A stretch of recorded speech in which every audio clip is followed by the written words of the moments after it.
За биеийн хувьд яг л би бол зүгээр жирийн өстой нэг жирийн намтартай алдсан онсон ихтэй тий хөдөөний хүүхэд говьтай аймгийн цагт суманд төрсөн. Тэгээ хуучин одоо зүгээр зарим хүмүүс хэлж байдаг энэ засагтааны нөгөө харчуулын гарцаагүй муу юм гэх мэтлэнгээр. Тэгээ нөгөө монгол хүмүүсийн энэ одоо халахуудын огшил үндэс бол маш их тийм сонин бодлонтой юм нэг шүү дээ. Ягаад гэвэл тэгэл нөгөө Монголын бүх овг аймагуд нэгдсээр байгаа л дундаас нь нэг харьцангуй одоо тогтсон хил аялгау үсэл тэгэл халахууд бий болсон. Миний хувьд бол ер нь монголчууд гэдэг энэ хүн төрлөختний дотор байж байгаа цогц үзэгдлийг л илүү эрхэмлдэг. Тийм. Энэ монголчууд байхгүй байсан бол би хинч байх юм, юу ч байх юм, байх ч юм уу ч юм бол шүдэ. Тэгээ ер нь хүмүүс бол үндсэндээ бигээд тэгээд хааш амьдэрсэн яг уу хаас суралцсан яг уу гэх мэтчилэнгийн үндсэндээ Монголыг 2 дугаарт тавьж хандах хандлага нэлээд харагдах юм. Би энийг буруу гэж бодож байгаа юм. За яг зүгээр тухайн цаг үеийн нөхцөл байдлаар нөгөө Монгол маань одоо дэлхийн 200 улсын дотор нэг 120 дугаарт л үндсэн үзүүлэлтээр явж штэ. Тэгээд 120 дугаарт ордог улсын иргэн байх, монгол хүн байх бол хүмүүст бяцхан ичгэдэртэй шийд юм уу яа тийм л байгаа хэл та. Гэхдээ над хизээш монгол байх нь бол ичгэдэртэй байгаагүй. Ямар ч нөхцөлд.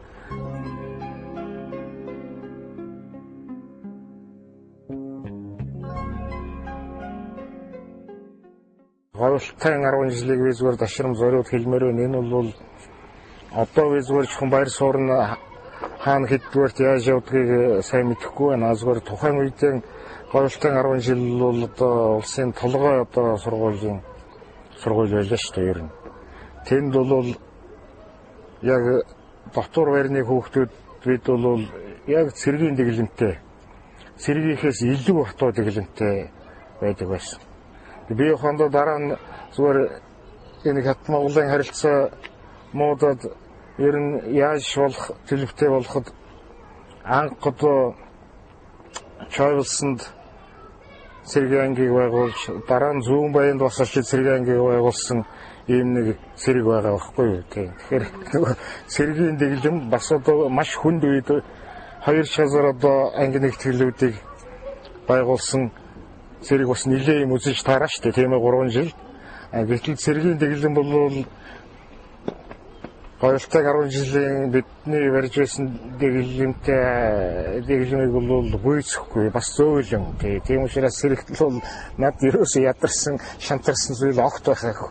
Тэгэхээр энэ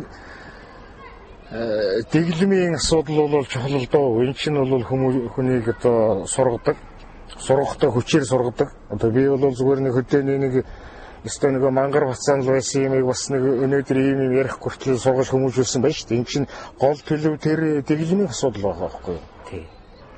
Одоо албатлаг дарангуйлын чиглэлийн дэглэмээр одоо манай явж ирсэн дээр л Монгол улс одоо зогсож байна шүү дээ. Энэ шинэ үе чинь бол ишээ гарч ирээгүй байна.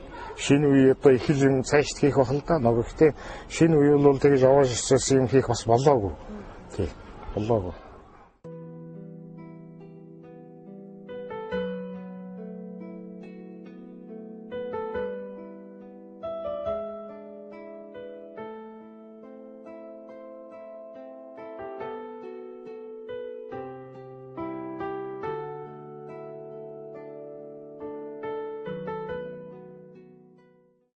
Монголын хөдөлмөрч хүмүүсийн дэр гэдэг бол би залхуу хүн.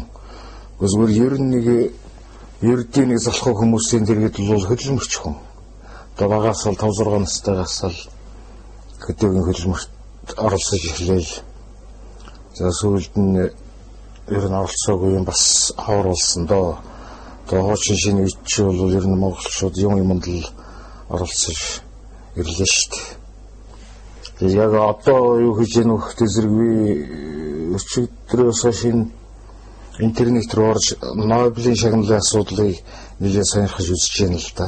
Яагаад би Нобелийн шагналыг сонирхох болов гэхээр зэрэг уг нь Монгол улс өөрийг сонирхох ёстой байсан. Энэ 2009 онд Нобелийн шагналыг багтаагаад авчих боломж бол бүрнээл байсан л да. Гэхдээ одоо тийм бас нэг нийгмийн хязгаарлагдмал нөхцөл байдлаас болоод хугацаа удаашрчил байна. Тэгэхээр би зүгээр хэдэн ном үзүүлж хэлдэм билүү гэж бодож байна. Энэ Исаак Ньютоны зарчмууд гэдэг товчоор нэрлэлсэн ном байна. Уг одоо жинхэнэ дэлгэрэнгүй нь байгалийн философийн математик зарчмууд гэдэг ном байгаа шүү дээ. Тэгэхээр энэ номоор 1687 онд онлын физик гэдэг ухаан эхэлсэн. Тэгэхээр энэ физикийн шинжлэх ухааныг эхлэлдээ юм чинь төгсгөлтэй байж болох. Ер нь төгсгөлтэй байх ёстой. Гэхдээ зэрэг энэ Америкийн тэргүүлэх онолч физикч Стивен Вайнбергийн нэг юм ном байгаа юм. Тэгээ энэ номын нэрийг үзэгчид хараад ойлгочих байх. Энэ бол эцсийн онолын зүйд мөрөөдөл гэсэн нэртэй юм байна. Тэгэхээр энэ физикт бол Ньютоны энэ номоор эхлээд тэгээ нэг сүүлчийн нэг онол байх ёстой. Тэр онолын асуудал чухам юу байдаг? Яаж хэрхэн хизээ шийдэгдэх бол гэсэн таамаглал, прогноз, тиймэрхүү талын философи үндэслэлийг хэлсэн ном бол энэ байгаа юм. Тэгэхээр энэ ном сүүлийн бараг 10 хэдэн жил дэлхийгээр нэлээд уншигдж байгаа тийм бараг одоо нэг бестселлер гэдэг ном л доо. Тэгээ их хэлбэршүүлсэн бичсэн. Тэгэхдээ зэрэг энэ хөгжингүү улсууд бол за ер нь гадаад ертөнцид энэ ном олон хэлээр орчуулагдаад бараг хүн болгон мэдчихэдэг. Энэ эцсийн онол гэж ямар асуудал байна? Яагаад тийм асуудал үүссэн? Хэн тавьсан? Тэгээд яаж шийдэгдэх бол хэн яаж оролдож байгаа гэсэн гэх мэт маш дэлгэрэнгүй мэдээлэл бол энэ дотор байгаа. Тэгэхээр энэ асуудлыг энэ одоо эцсийн онолын асуудлыг л би энэ сүүлийн 12 жил 97 оны эцсээс одоо нэг постулат болж яваад нэг математик постулат гэдэг бол нэг юмны үндэслэл байт юм л да. Хэрвээ тэр постулат нь үнэн бол онол болж л орхон худлаа бол тэгсхийгээд мухардаа зогсчихно. Тийм л юм. Тэгэхээр энэ эцсийн онолыг бол зүгээр албан ёсоор бол энэ супер нэгдлийн онол гэж физикт нэрлэдэг. Одоо тэр онол нь байвал ухаан за супер нэгдлийн онол гэж нэрлэгдэх юм. Тэгэхээр одоо супер нэгдлийн онол нь ингээд энэ гар хүчмлэрийн байж байгаа нь энэ байдлаар бол нэг 3 ботном болмоор юм аа тийм ээ. Өөрөөр хэлбэл онлын физик Ньютоны математик зарчмуудаар эхэлсэн. Тэгээд онлын физикийн сүүлчийн онол нь бас л одоо математик зарчмууд байхаас өөр арга байхгүй. Ягаад гэвэл энд үнэхээр ертөнц үүссэн, хувьсан, нэг хүртэл ийм болсон энэ математик зарчим нь байж байгаа юм. Ерөөсөө тийм онол байх хэвээр. Тэгээд тэр онол нь бол энд байна. Тоороос одорлол үгийн тоон кодолцсон байдаг. Нуус төвчөнд бол нүрийн тоон кодолцсон байна. Вороны улсууд бас бодмоор дандаа худлаа хэлэв. Гүзгүр ажиллах сонирхолтой бол тэрнийг хэлэхдээ зэрэг бас 1-2 жилийн виз өгчих л дээ. Яатай ажил хийв. Тэгэл болчихсон бүтчихсэн хойно одоо эсэргүүсэж тэмцэх гээл худлаа ухаантай сарайсгээл байх ерөөсөө ямар ч хэрэг байхгүй. Физикийг судлахын тулд заавал сургууль сураад авах хэрэг байхгүй шүү дээ. Тэгээ ер нь энэ физик математик хоёрын чинь нэг сайн тал нь гэвэл зүгээр ойл ном зохиол сурах хүчгүй байж юм. Тэрнийг л зүгээр гүйцээж ихтгэл бол тэр заавал сургууль гүйцээнэ үү, гадуур нь гүйцээнэ үү хамаахгүй байхгүй юу. Энэ зүгээр сургууль сурахгүйгээр сурдаг мэргэжлүүд байна. Сургууль заашгүй сурахаас өөр аргагүй мэргэжил байна. Жишээ нь хондоо эмч болохын тулд заавал одоо сургууль сурах хэрэгтэй. Өөр арга байхгүй. Тэр чи одоо би чамайг очиод нэг шприц барьчихал тарин ихээр чи тариулахгүй шүү дээ. Наадсахын тэр сургууль сурчиж хүн тарьж сурна үстэй. За нисэх чилгаа байхгүй. Нисгчийн сургуульд суухгүй бол зүгээр ном үзэж чад гэнт нисээд унна гэсэн юм байхгүй шүү дээ. Гэх мэтлэн энэ физик математикийн талын юм бол ерөөсөө тийм сургууль сурна уу үгүй юу хамаа байдгүй. Энэ хуучин зөвлөлтөд тухайн зүгээр нэг үйлдвэрийн ажилчин хүн Нобелийн шагналт академич Ландау захиавцсан байдаг л да. Гэхдээ би ерөөсөө нэг физикийг оролдоод бас гайгүй нэлээ мэддэг болсон. Цаашдаа ингээд физикээр мэрэгчээд ажилламаар байх юм. Гэхдээ над физикийн сургуульд үзсэн юм бол байхгүй энэ гэсэн. Шиний сургуульд үзээгүй шинэ харин бараг сайн байхгүй. Шинэ номоор л үзсэн байна тийм ээ. Тэгээ сургуульд үзвэл тэр номын хэмжээний юм заах сургуульч байх ч юм уу хэмэтлээ. Ном ч нь бол стандарт одоо зүйл байгаа шүү дээ. Тэр тухайд хэлж ирсэн. За элбэг дөрж өтрийн нэг 90 онд Лондонд авахулсан зураг байгаа. Тэгэхээр би Монголын улсын ерөнхийлөгч болъё гэж яриад яваагүй ба шүү дээ. Би угаасаа тийм сонгуул Монгол дарга маргуулж дэвших талын хувьд бол бүр багаасаа ёстой хойрог дургу. Гэтэл тэнд чинь одоо эргээд бодвол хоёр сэтгүүлчл зогсож байгаа юм шүү дээ. Тэгээ нэг нь Монгол улсын ерөнхийлөгч болж нөгөөх нь онлайн физикт ямар нэг ажил хийж хаж. Гэхдээ тэгээ энд чинь алинд нэтгэхгүй байх юм. Хоёулаа тэгэл одоо зүй тогтлороо гэж ярил зүй тогтлороо, тохиолдлоор гэвэл тохиолдлороо. Тэгэл одоо нэг байр суурин дээр л очлоо штэ. Нэг нь ерөнхийлөгч, нөгөөх нь бас нэг шинжлэх ухааны том юм хийдсэн хүн гэж зогсож байгаа үстэй.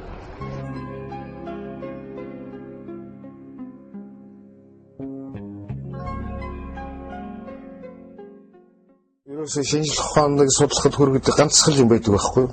Одоо энд Эйнштейн энэ эслэл нь юу гэж хэлж яах вэ гэхтэй зэрэг би ерөөсөө тийм нэг онцгой яс чадвартай хүн биш. Зүгээр л ерөөсөө айхтар сониуч хүн байхгүй л хэлсэн байх. Ердөө л энэ шинжлэх ухаанд ханддаг тэгвэж ямар нэгэн судалгааны ажил худлааны оролдоод явдгийн цаана ерөөсөө л энэ сониуч цантай байх. Ердөө л юм. Сониуч цантай хүн ямар нэгэн мэдээлэл зөвлөсөргээд ямар нэгэн хэмжээний боловсрол олох нь бол тодорхой. Энэ тухайд Эйнштейн шалгаагүй эрдэнэ шалгаагүй тэр чинь адилхан одоо хоёр хөлтэй ах математиктэй антид ба шүү дээ. Энд чинь бол нэг нь нэг тийм нэг ийм гэдэг асуудал ерөөсөө байхгүй. Энийг бол манай хүүхд залуучуудыг анхаарах хэрэгтэй. Юм сонирхож тий. Тэрнээс биш монголчуудын ерөнхий нэг хандлага бол нөгөө сүүлийн 500 жил үндэсний бууралт бараачлалын үйл явцдал ингээд яваад ирсэн болохтой зэрэг нэг тийм цаанаас бас нэг хаагдмал төгжигдмэл сониуч биш зан төлөв их тогтсон байгаа байхгүй юу. Хэрвээ одоо энэ ахмад дундын хүмүүс санах байх энэ өөрчлөлт байгуулалтын ардчил суурьсгалын нэг гол одоо урайлсан юу байсан? Чи оюуны хомслыг арилгах лозон байсан шүү дээ. Ердөө оюуны хомслыг арилгах. Энэ бол миний мэдхээр одоо нэг 3 том лозунгийн заах ардчлал, тэр төрийг ардчлал, улс орныг ардчлал, тэр хувийн өмчөд орой их мэт нь бол байсан. Гэхдээ энэ 2 дугаар лозунч бол ерөөсөө энэ оюуны хомслыг арилгая гэж. Яагаад тэгж ярих болсон бэхээр социализмд боловсрлоос их юм байгаагүй. Гэхдээ нэг үзэл сурталчсан нөхцөл дарангуйлын нийгэмд бол зайлшгүй нэг хүний сэтгэлгээ хаагдж байгаа юм. Тэгээд хүн наацх нь нөгөө элдвийн сонирч хаад болох ч юм сонирх юм уу болохгүй ч юм сонирх юм уу гэсэн асуудал угаасаа байлаа шүү дээ. Гэхдээ би нөгөө бас л энэ Эйнштейн шиг айхтар сонирхгүй юм болохоор нэг тийм хаагдж байгаагүй. Элдвийн сонирхад явсны дотор энэ одоо физик. Гэхдээ физикийг би энэ хуучин зөвлөлтөд 2 сургуульд бас ёстой сураагүй л болохоос биш суралцаад өнгөрсөн хүн л байгаа байхгүй юу.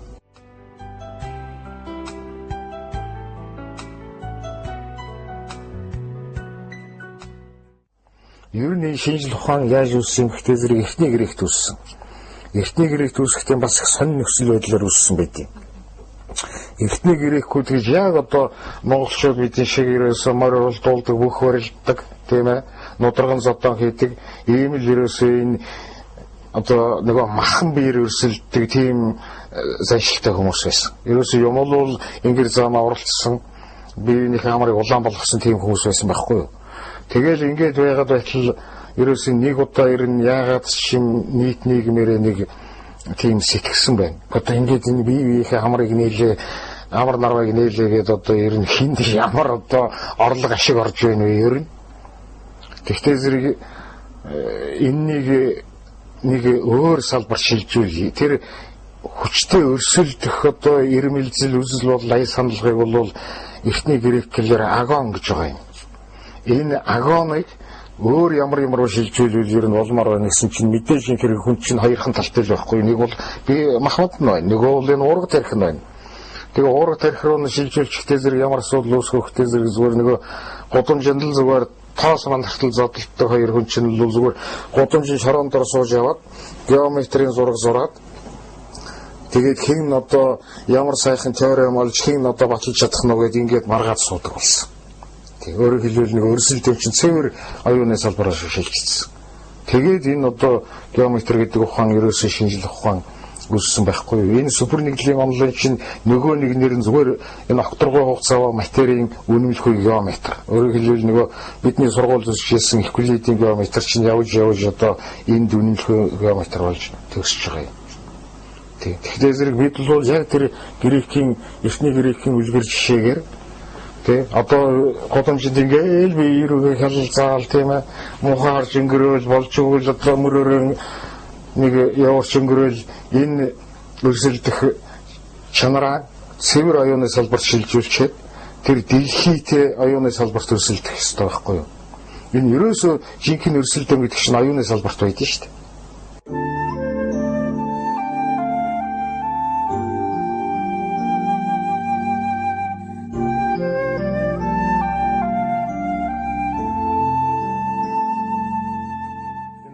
Шин дандаа тохиолдол байна шүү дээ.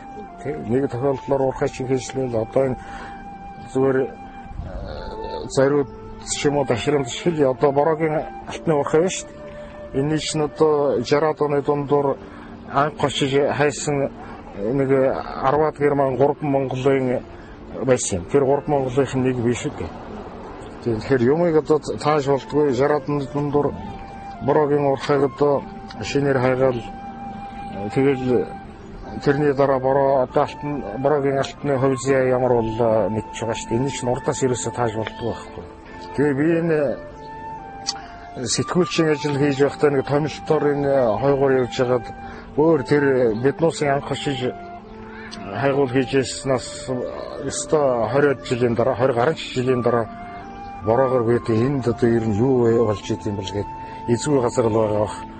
Хайгуул хийгээд дуусаа үсгээд яваад очсон чинь нэг Германы экспедиц маань бүр томорцсон байж байна. Тэгээ би германуудаас асуулаа. Танаас ч одоо эдийг хүртэл би наа чинь одоо анх 66 онд юм да. 66 онд ирсэн анхны хүний нэг байхгүй юу. Эдийг хүртэл танаас ч дөвлөгийг хийж өгдөг байх гэсэн шиг. Одоо энэ хавьчээрээс нийл алт болоод ундраад байна тийм. Та яг нэг анх ирсэн ахмад хүний хувьд геологийн зураг мураг элдв материал үзэх үү гэж байна. Үзэхгүй. Одоо тэрнээс чи би нэг хүн дээрсэн хоёр тосрогдсон гэдэг. Тэгээ би бороогоос ухаандаа зэрэгт явж ирсэн юм. Тэгээд нөгөөдөлдөө ялал нөгөө Левандовский дарга, Манфред дарга гэдэг манай экспедицийн герман дарга нар жинхэнэ хуучин Гитлерийн концлагерт суугаад гарсан тийм коммунистууд байсан. Тэгээ намайг зэрэгт явахад Левандовский дарга Манфред даргын тэргөөмөн сайхан дайж гаргасан шүү гэж яг тийм санаа өгөхгүй юу. Тэгсэн тэнд үжсэн германууд тэр германы экспедиц Монгол хүн харин байхгүй байсан санагдсан. Дандаа германууд нэлээ их том экспедиц баг вайшин суусан тэр барьсан. Тэгээ нөгөөдөл над тусны шил даас гаргаж дайлаад ингээ явжсэн. Гэх мэтлэн тийм тохиолдлын л дандаа байна шүү дээ хүний амьдралч тийм. Монголын хөлмөрч хүмүүсийн дэр гэдэг нь үе залхуу хүн. Зүгээр ер нь нэг ердийн нэг залхуу хүмүүсийн дэр гэдэг нь хөлмөрч хүн. Монголд нэг хийж мэдэхгүй нэг юм судалж суугаа хүн харайнда тураад өгчвөл нэг хүн гайхаа хажуугаар тойрол хүлдээд байхгүй шүү дээ. Урлаг уран зураг бол тань мэдэх хүнийг аргал байхгүй. Ерөөс урлаг бол шинжлэх ухааны юмыг тань мэддэг бол урлаг бас тань мэддэг. Ер нь цаг 24 хамгийн үнэтэй юм бол цаг гэж одоо бас л хоёр том агуу еврей Карл Маркс, Альберт Эйнштейн хоёр л хэлсэн байгаа шүү дээ. Алил нь хэлсэн. Цаг бол хамгийн үнэтэй. Энд Бернард Шоугийн хэлсэн нэг үг байдیں۔ Цаг хожих хэрэгтэй тийм ээ. Цагийг яаж хождог юм гэж. Цаг хожих ерөөсө ганцхан аргатай. Шинэ юмыг л хамгийн түрүүнд сураад мэдээд дагаад яв. Тэгэл цаг хожиж байгаа юм тэр. Ерөөсө энэнийг бол ер нь хүмүүс нийлэнгүй манай залуусууд их сайн мэдэх хэрэгтэй шүү. Ерөөсөө л одоо ингээл биеийн сүпер нэгдлийн онолыг ярихт л бол нөгөө эрдэнэ гэж нэг тэнэг хүн л баахан тэнэг юм яриад байна гэж худлаа ухаантай зэрэг хэсгээд байдаг байхгүй юу. Ерөөсөө энэ бол дэлхийд даяар хүн төрлөختний зан заншил. Тийм. Тэр нь бол маш их цаг алдуулдаг. Одоохондоо энэ суур нээлтүүдийн үед 50 жил, 60 жил, 70 жил зүгээр суусаар байгаад алдчихсан байдаг. Тийм. Одоо цаг байхгүй, одоо алдах цаг байхгүй. Дэлхийд би бол яах вэ? Ингээл тийм. Монгол бол хамгийн сүүлдэл үлдэн харин энэнийг бас мэдчих хэрэгтэй. Энэ чинь бол дэлхийн зулаан өндөрлөгт байдаг учраас экологийн суурил болсон ч бас яаж хийж яхал хэдэн малаа уулын мохот хариулаад үлдчихв. Тийм учраас энэ дэлхийд хамгийн түрүүнд одоо энэ онлын одоо тараах, хэвлээд тараах, би одоо яриад лекцээрээр тараах өөр юугаар байдгийг. Тийм нөгөө CD, DVD, видео фильм бүхэл каналаар тараах хэрэгтэй байхгүй. Энэ чинь дэлхийн авралын асуудал. Тийм. Тэрнээс наашгүй. Тийм.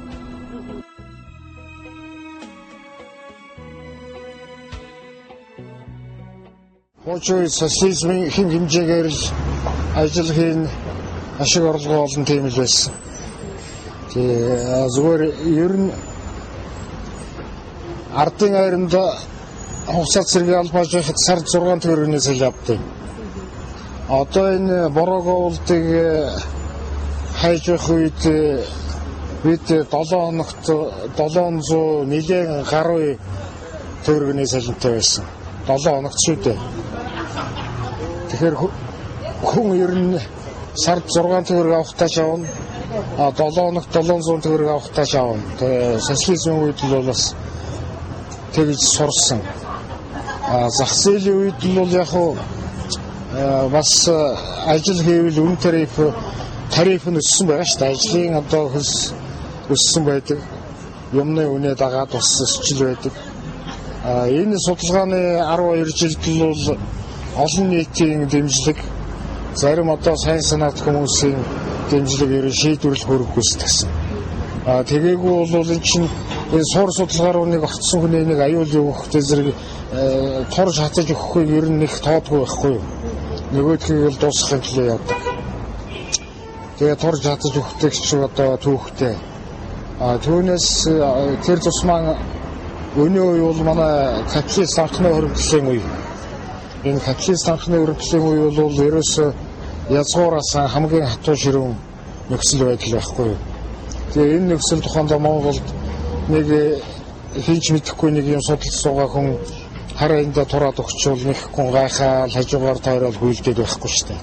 Ерөнхийдөө ингээд нэг нийгмийн нөхцөл байдал нэг тийм төвөгтэй, бэрхшээлтэй за дорой буураач юм шиг заримдаа харагдах боловч бас энэ асар их нөөц оюуны салбартч ёс зүйн ёс суртахууны салбартч манай нийгэмд байгаа байхгүй юу. Тэгээ тэр чинь бас нэг үйлчилж байна л да. Би хондоо нэг хувь судлаачийн хувьд тэрнийг мэдэрч ашиглаж тэрүүгээр л үндсэндээ сүүлийн 12 жил амьдралаа шүү дээ. Тэрнээс энэ нэг суур онлын судалгаа бол хажуугаар нэг одоо төвч байгуулаад юм уу хажуугаар нэг одоо хүнд ажил хийгээл байдаг юм биш л дээ.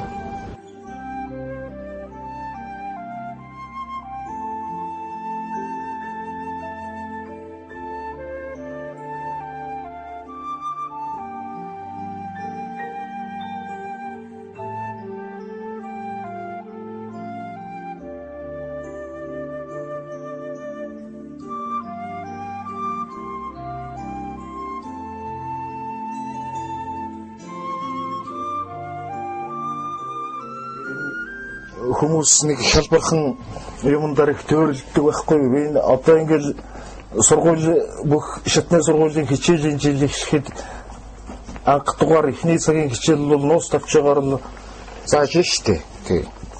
Би нуус тавчааг энэ Сэрийн Содногоон юу даш Сэдвгоон зүгээр авийн галгаар галиглаж хэвлүүлсэн зүгээр эрдэм шинжилгээний бүтээлээр нь унштай. Тэгээ хөрвүүлсэн байснаар нь ерөөсөө уншдаггүй. Би ер нь нэг орчуулсан ном унших ерөөсөө дурггүй болж өгвөл тэр хэлээр нь ш. Тэгэхээр энэ нуус тавчааш одоо юу сургах ёстой.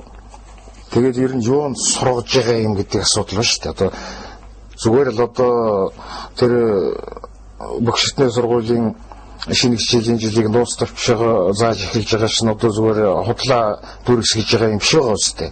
Бас цаанаа нэг зорилго агуулсан утга шинахтай юм байгаа үстэй. Тэгэхээр энд яг нуус тавчаа ер нь яах гэж бишигдсэн юм өөрөө энэ ч нэг зорилго тавьсан юм байгаа шүү дээ. Тэгэхээр зэрэг ерөөсөө л энэ дээр тэнгэрээс заягтарсан гэдэг юмыг л монголчууд хэлж өгөх зорилготой юм байна шүү дээ.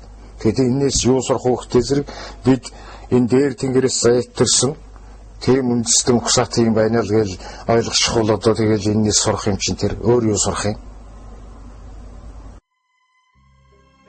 Монголын хөдөлмөрч хүмүүсийн дэр гэдэг нь вэ залхуу хүн. Зүгээр ер нь нэг ердийн нэг залхуу хүмүүсийн дэр гэдэг нь хөдөлмөрч хүн. Монголд нэг хийж мэдэхгүй нэг юм судалж суугаа хүн хараа эндэ тураад өгчвөл нэг хүн гайхаа хажуугаар тойрол хүйлдээд байхгүй шүү дээ. Урлаг уран зураг бол тань мэдэхгүй нэг арга л байхгүй. Ерөөс урлаг бол шинжлэх ухаан юмыг тань мэддэг бол урлаг бас тань мэддэг. Нострадам гэж одоо Нострадамус гэж латин нэртэй юм Франц хүний одоо зөөгнөлүүд байдаг. Тэр чинь дөрвөн мөрчүүлгээр өвчтөг. Тийм дөрвөн мөрчүүлэг 1000 байгаа юм. Тэр 1000 дөрвөн мөрчүүлгийн их олон нь бол энэ супер нэгдлийн онолын асуудлыг буюу одоо эцсийн онол одоо энэ үнэмлэхүй онол туйлын мэдлэгийн асуудлыг авч үзэж зөгнсөн байдаг. Тэгэхээр тэр зөгнөл дотор нь бол энэ эцсийн онолыг 3 гол гэдэг одоо хаягтай улс орны Эвсгээр нэхэлсэн нэгтэй хүн энэ онолыг олох ёстой гэсэн зөвлөл байгаа.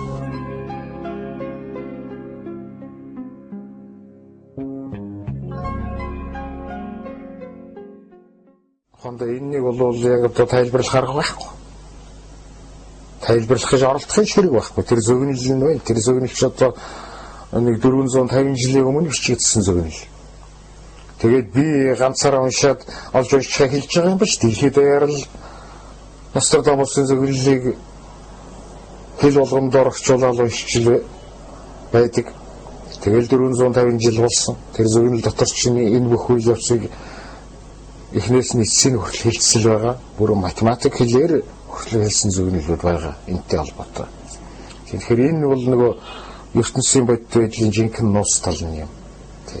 Тэгэхээр ийм нууц тал байх ёстой нь бол зүгээр одоо математик логикт байдаг. Гүртгий бодлын теорем энэ л одоо мөрдлөгөө.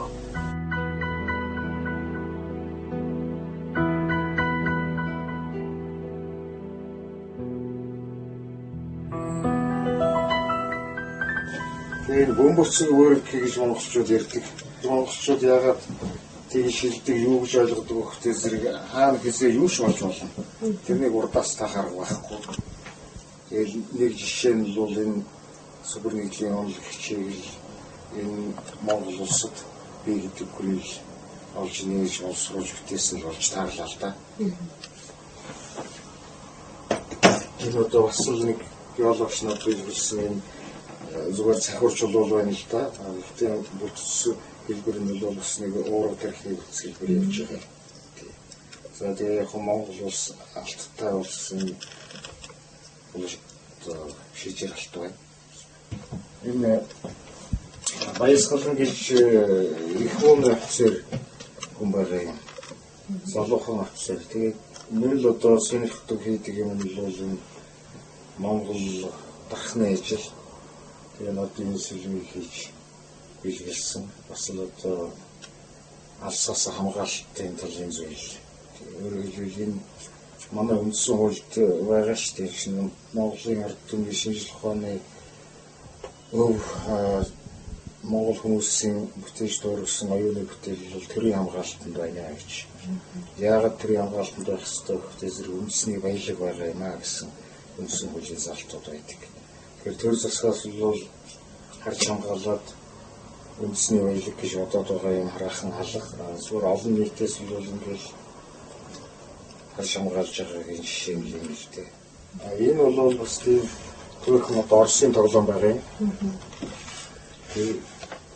Нэг ухаанда мөсгөө гэжлөө энэ чи агаарт байгаа ш. Дараа хөрөлцөхгүй. Оросуудын толгой хөөрхөн ижилтгийн жишээ энэ шүү дээ.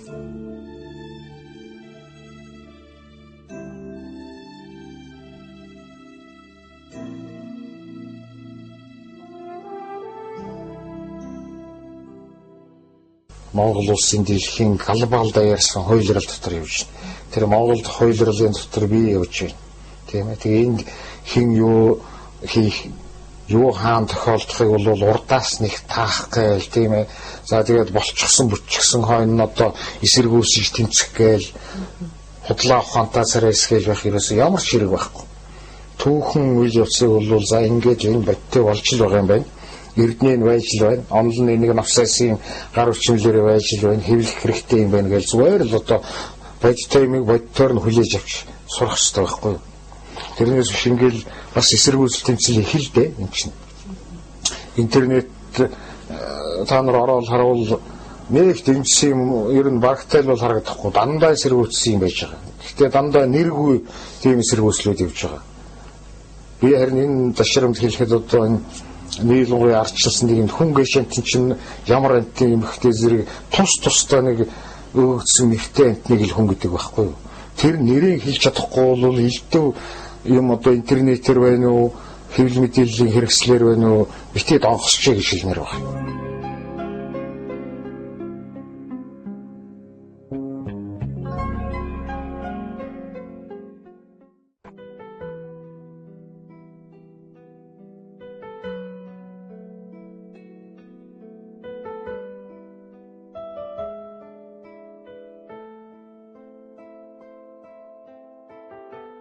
Угаасаа энэ дэлхийн ертөнц маань том систем. Тэр систем дотор олон өөр төрлийн тийм ондоошлууд байж ижил тэр систем оршин тогтдог байхгүй. Тэрнээс биш ерөөсөө дэлхийн хүн ам зүгээр ирлижсээр байгаад нэг тийм шоколадын бор царайтай хүмүүс. Тэгээд дандаа нэг Европ хувцас өмсдөг тийм ээ. Зангаас үүдийг ийм улсууд болчих юм бол чи юу сонирн байгаа юм. Одоо бүр өстө уйдж өгөх шүү дээ тийм нэг мөрийн юм дотор чинь. А тэгэхгүй тулд энэ ондоошх хэрэгтэй. Монгол, Орос, Хятад, Америк нь бол цэвэр өөрийн соёлтой, ухаантай, зүс царайтай, хувцас сунартай тийм ээ, буруу зөвтэй байх хэрэгтэй байхгүй. Даяаршил гол төлөвийн холбооны техник, мэдээлэл харилцааны одоо технологийн дэвшилтэй холбоотой даяаршиж байгаа байхгүй. Тэгэхээр одоо бол одоо ингээл гадагшаа уцаар ирэх хэрэгтэй бол шууд залгаал хаамаагүй ярьж болж байна. Энэ нь даяаршил. А нөгөө талаар нөгөө улсуудын хэлгэлцгаарч хэвээрэл байгаа шүү дээ. Тэгээ Америкт виз авъя гээд одоо виз зүгээр судалгааныхаа мөн чиглэлээр Америк явмаар байна. А гэтэл зүгээр судалгааны чиглэлээр би нэг Америк яваад гэхээр элчин виз өгөхгүй. Угаасаа үнэн учир шалтгаанаар энэ барууны улсууд ерөөсөө виз өгдөг байхгүй. Дандаа худлаа хэлвэл харин худлаа нэг бөөх нэг ёстой нэг тэнэг хүнийг хуурж байгаа юм шиг худлаа юм хэлчихтэй зэрэг виз өгдөг байхгүй тийм. Энэнийг би зүгээр энэ гадны элчингийн ч тухайн үедээ бас хэлжсэн. Та нар би зүгээр судалгаагаар юм уу зүгээр сонирх юм өөр яач болно шүү дээ. Үнэн учир шалтгаан байна шүү дээ. Үнэн учир шалтгаанаа хэлэхээр ерөөсөө өгдөг. Зүгээр худлаа одоо нэг баахан тийм ээ тэр чинь нөгөө худлаа хэлэх чинь үнэн хэлэхээс 1000 дахин илүү олон арга байна шүү дээ. Хувилбар байна шүү дээ. Тэгэл нэг хэдийн хэлэхтэй зэрэгэл тэгэл болж байгаа. Тэгээ энэнийг бол ядаж энэ даяарчлахын үед үнэхээр бас энэ барууны улсууд бас модмоор байгаа. Дандаа худлаа хэлэвэл. Зүгээр ажиллах сонирхолтой бол тэрнийг хэлэхтэй зэрэг бас нэг 2 жилийн виз өгчих л дээ. Яатай ажил хий. Сурна гэж худлаа хэлээ тэнд 1-2 жилийн ажил хийсэн дурвал аль-алиндаа үннээ хэлээ тийм ээ. За нөхөр мөн чи 1-2 жил болоод ийм хугацааны виз өглөө. Чамайг яг виз чинь дуусахаар чи өөрөө хүрээд ирээрээ гэд үний юм чинь сайхан шүү дээ. Тэгэл нөгөө хүн чинь ер нь хүрээл ирэндээ. Одоо солонгосыг харж байхад хүрээл ирж байгаа шүү дээ. Нөгөө тэрээс ихсэлтсэн. А тэгэхгүй сурна гээл баахан худлаа хэлээл явуулсан хүмүүс бол тэгэл тэнд нэг хараар шингэсэн бол тэгэл хэд хамаагүй жилээр шингэж шүү дээ. Одоо тэгээ энэ хөгжинг улсууд ирэх биш ойлгох юм байна үстэй. Дандаа хүнээр худлаа хэлүүлээл тэгэл өөрснөө тэнийг мал юм шиг худлаа хэлсэн төлөө үнэмшилнийг виз дараалах ямар хэрэг вэ? Зүгээр л энгийн ахгүй өмнөрөө л явж явах хэрэгтэй шүү. Одоо харин явсаар байгаа тэгээд ерөөсөө тийм л болчихж байгаа байхгүй. Тэгээд зүгээр рефлекс болчихсон. Зүгээр үнэн хэлчихмээр байтлаа худлаа хэлмээр санагдаад болчихсон байхгүй. Тэ. Чи аюулах.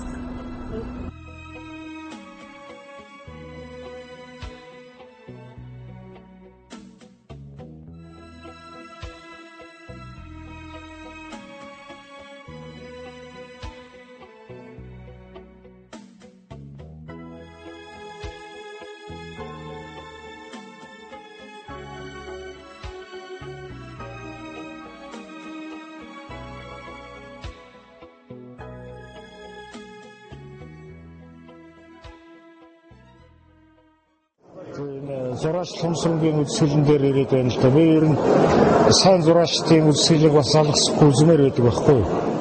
Зүгээр энэ Томсронгийн нэг чухал онцлог байдаг. Юу гэвэл энэ тосон будгийн зураг, уран зураг бол Европ уламжлалтай арга техниктэй. Гэхдээ бид дорн дахинд Азад зурж байгаа үед Европ сонгодог урлагийг дорн дахины аяс оруулж өөрчлөн хойсгох хэрэгтэй болно шүү дээ. Нэг талаас нөгөө талаас энэ Томсронгийн зурагт ерөөс Европын сонгодог урлагийн арга техник, дорны аяс хандлага, Монгол зөнч сэтгэлгээ гурав яг нийлдэг байхгүй. Энэ зургийг харахад тохоонд манай соёл бол бүр хүрлийн үеэс дандаа тэрэгний соёл байдаг байхгүй. Дандаа дугуй иргсэн, хурд иргсэн хадны зургаас эхлэв. Тэгээд одоо зургийн нэрийг харуул их сони харагдана. Хорвоо ертөнцийн хаяа хязгаар байд. Өөрөөр хэлбэл нөгөөх л супер нэгдлийн онлын ямар нэг зүүн явж байгаа биз. Тэгэхээр энэ урлаг гэдэг бол дандаа зүн байдаг байхгүй. Тэгээд Томсрон бол зөнтэй зураачаа гэж хөндөж явдаг. За та бүхэн яг ингээд энэ Томсронгийн зургуудыг харуул дандаа зөнтэй зургууд байгаа. Тэгээ энэ зургийн хувьд мөн ялгаагүй их л зөн шингэсэн зураг байгаа л да. Одоохондоо дэлхийн даяарчлалын үйл явцыг Чингис хааны үед монголчууд эхэлсэн. Тэгээд энэ зурагтаар бол олон шашнууд, олон суртлууд нэг хааны дор нэгдсэн зураг байгаа шүү дээ. Тийм ээ. Зөвхөн энүүгээрээ энэ бол яг өнөөгийн даяарчлалыг Монголын төвхтэй холбож өгч байгаа маш сайхан том сэжмийг маш одоо тийм гүн агуулгатай сайхан сонгодог техникээр гаргаж ирсэн зураг байх жишээтэй. Тэгэхээр Томсронгийн зургаар бол ер нь уг нь нэг том форматын файлыг хийсэн байдаг. Уг нь бол Томсронгийн зургаар ер нь маш тийм том альбом хиймээр байгаа юм. Энэ бол энэ төрлөөрөө бол Монголын урлаг, дүрслэх урлагт гарцаа байхгүй маш том чиглэлийг бүтээсэн тийм зураач байгаа. Урлаг уран зураг бол таны мэдэх хүнийг аргал байхгүй. Ерөөсөө урлаг бол шинжлэх ухааны юмыг таны мэддэг бол урлаг бас таны мэддэг. Тэр өөрийнхөө л аргаар таны мэддэг. Тийм учраас энэ суур судалгаагаар оролцож байгаа хүмүүс бол ер нь энэ гол чиглэлүүдээр олон төрлийн юм сонирхож үзэх шаардлагатай болдог байхгүй. Тухайлбал ингээд энэ зурагч нэг энэ даяарчлалын үйл явцыг эхнээс өнөө хүртэл таны мэдж байгаа л нэг арга шиг бидэнд харуулж байгаа. Тэрээс бид энэ шиг бас одоо тэгтлэн ингэж бүрэн төгс төсөөлж чадахгүй шүү дээ даяарчлалын үзэгдлийг. Энд бол энэ зургаас бол бүрэн төгс сайхан төсөөлөл авч байгаа юм шүү дээ. Яг даяарчлал гэж юу юм?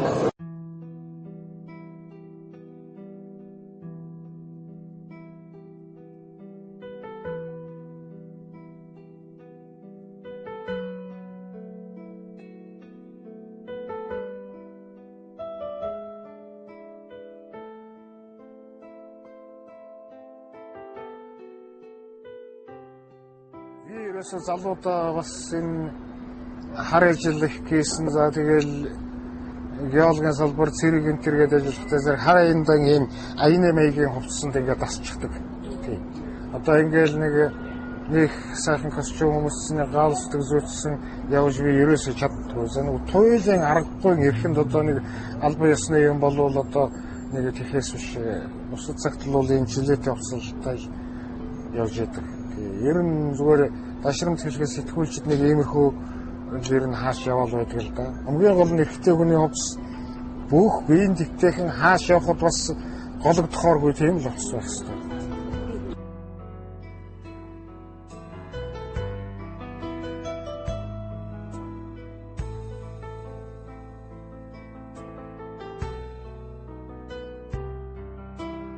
Миний бас нэг хэлсэн үг байдаг. Энэ хүн ерөөсөө овоглож явдаг юм нь үндэстэй шүү дээ.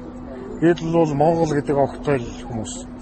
Тэгэхээр биегээсээ ямар ч байсан 2,600,000 дахин том үзэгдэл авах маань энэ Монгол гэдэг улс үндэстэн монголчууд гэдэг энэ нийгэмлэг байж шүү дээ. Тэгээ энэнийг л ер нь бид их эрхэмлэж эннийхэн төлөв байдалд анхаарах ёстой. Ер нь энэ улс үндэстэн яг бүрэлдэнэ гэдэг бол энэ зүгээр нэг тархай бутархай тус тусдаа бий гэдэг хүмүүсийн механик нийлбэр биш шүү дээ. Энэ чинь тэр системийн үзэгдэл, цогц үзэгдэл гэдэг чинь нэг юмны механик, олон хүмүүсийн механик нийлбэр биш, чанарын дээд түвшин байхгүй юу? Яг өнөөгийн нийгэмд нийлгоё энэ одоо капиталист анхны хоримтлын үе шатнд бид бол зүгээр 2,600,000 тустай хүмүүс л байгаа байна. Бие биштэйгээ ерөөсөө хинтэйгээ хамаагүй ашиж одоо өрсөлддөг, тэмцэлддэг, мууддаг, сайддаг. А нөгөө 2,600,000 хүнтэй Монгол гэдэг үндэсний нөгөө системийн дээгүүр өндөр эрхэм чанар бас л нэг сайн тогтоогүй байгаа байхгүй. Тэгээ ингэж тогтоохын тулд манай монголчууд том амжилтууд хэрэгтэй хамгийн гол. Энэ амжилт гэдэг чинь өөрөө урамшуулаад урам өгөөд ингээд хөтлөөд явдаг ийм хүчин зүйл байхгүй. Тэрнээс биш дандаа л одоо нэг хадгалан зээлийн харшаа дампуурлаа, тэрваг дампуурлаа, энэ үйлдвэр сүйрлээ, тэнд нэг аваар боллоо, осол боллоо, үер боллоо энэ төр гэж дандаа нэг ийм хямрал сүйрлийн процесс нөлөө бол мэдээж хэрэг зүгээр үндэсний сэтгэл зүйг л одоо буурайлж доройтуулж байдаг. Тэгэхээр монголчууд тус тусдаа нийт нийгмээр өндөр амжилттай хүлээл одоо зүтгэх хэрэгтэй. Одоо тэртээ тэргүй энэ 21-р зууны эхэнд энэ даяарсан дэлхийд жижиг юмар оролдоод огт ачаал бодол байхгүй.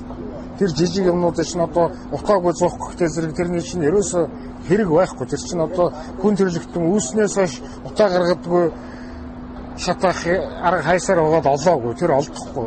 Тэр цоошин хувьсгал технологийн супер нэгдлийн онолд байх юм уу байхгүй юм мэдэхгүй хайхал хэрэгтэй. Тэгэхээр жижиг юмар ерөөсөө оролдох хэрэг байхгүй. Маш том юмыг барьж оролцож яаж л өнөөгийн төвшний амжилтанд хүргэн шүү дээ. Тэгэхээр жишээ нь ингээл энэ үлгэр жишээг их сайн харах хэрэгтэй л дээ. Одоо ингээл олимпиад аваргыг боллоо. Дэлхийн аварга ингээл зодлосоор байгаа л бий болчихлоо. Тэгээд энэ одоо ингээл харж байгаа чинь тэр төвшин баяр чинь зүгээр 91 байдаг залуул байгаа шүү дээ. За тэр сэр дамч бол нэг гудамжаар гүйж байгаа нэг сэртгэр шар бандын нэг нь л байгаа шүү дээ. Чинь ерөөсөө тэгэж онцлоод харагдаад байх юм байхгүй шүү дээ. Тэр чинь жирийн л монгол хүмүүс л одоо тийм амжилтанд хүрээд байгаа шүү дээ. Гэхдээ энэ үлгэр жишээг л их сайн харж дагмаар байгаа юм. Манай хүмүүс бол дандаа нэг тийм муу үлгэр жишээг л төрүүлж хардаг. Тийм ээ. Тэгээд ерөөсөө дагамтгай нөгөө муу юм модон улаатай гэдэг чинь тэр л дээ. Тэгэхээр өнөөгийн монголчууд бидэнд бол тийм том юмны үлгэр жишээ зөндөө байна. Зөндөө байна. За ялгүй хожим энэ супер нэгдлийн онлайн нээлт боловсруулалт бол мэдээж энэ хэрэг тэртээ тэргүй Монголын одоо түүхийг ёстой теорик зурагтай цааш нь аваад явна.